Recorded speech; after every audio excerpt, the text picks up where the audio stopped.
Hello everyone, আবারও একটি ছোট্ট রেসিপি নিয়ে আমি হাজির। আজ আমি বানাবো মটর পনির। মটর পনির বানিয়ে আমাকে ইফতারের জোগাড়ও করতে হবে, সেই জন্য এই যে আমি আগে থেকে সব কিছু রেডি করে রেখেছি। এবার চলুন রেসিপিটি শুরু করা যাক।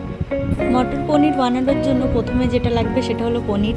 তাই আমি এখানে সামান্য পরিমাণে পনির কেটে ছোট ছোট টুকরো করে নিয়েছি। এবার আমি দুটো টমেটো নিয়ে নিয়েছি। টমেটো দুটিকে ভালোভাবে ধুয়ে আমি ছোট টুকরো টুকরো করে নেব। দুটো টমেটো এই পনিরের হিসাবে অনেকটা বেশি হয়ে যাচ্ছে, সেই জন্য আমি 1.5খানা টমেটো নিয়েছি। এরপর আমি ছোট ছোট টুকরো করে কাটা টমেটোগুলিকে একটা মিক্সচারের মধ্যে তুলে নিয়েছি পেস্ট বানানোর জন্য। আপনারা যে মিক্সচারটা দেখছেন এটা হলো একটা মিনি মিক্সচার। এটা মূলত আমি কিনেছিলাম যখন তোফা নতুন নতুন খেতে শিখেছিল।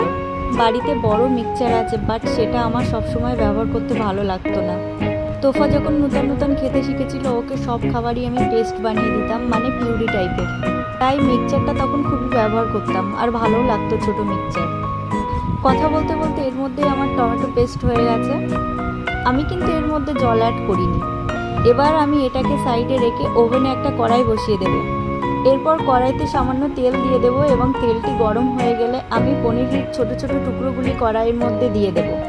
হাতে ফোন নিয়ে ধরে এইভাবে কিন্তু ভিডিও করাও একটি মুশকিল কাজ। আমি খুব শীঘ্রই একটি ট্রাইপড কেনার চেষ্টা করব।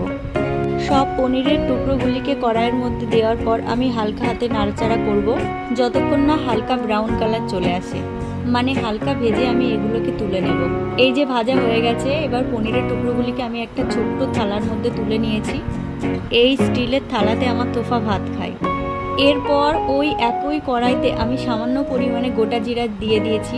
এরপর আগে থেকে কুচি করে রাখা পেঁয়াজের টুকরোগুলিকে আমি ওই তেলের মধ্যে দিয়ে দিয়েছি। এরপর পেঁয়াজটা হালকা ভাজা হয়ে গেলে এর মধ্যে আমি একে একে সব মশলা অ্যাড করে দিয়েছি, যেটা আমার ভিডিওর মধ্যে দেখানো হয়নি। এরপর আগে থেকে করে রাখা টমেটো পেস্টটি আমি এই মশলা পেঁয়াজের মধ্যে অ্যাড করে দেবো। আমি এর মধ্যে যে মশলাগুলি দিয়েছি সেগুলি হলো লবণ গুঁড়ো, কাশ্মীরি লঙ্কা গুঁড়ো, হালকা সামান্য হলুদ গুঁড়ো এবং জিরে গুঁড়ো ও মরিচ গুঁড়ো ও সামান্য আদা রসুনের পেস্ট। এরপর এই মিশ্রণটি আমি হালকা নাড়াচাড়া করে পরিমাণ মতো জল দিয়ে দেবো।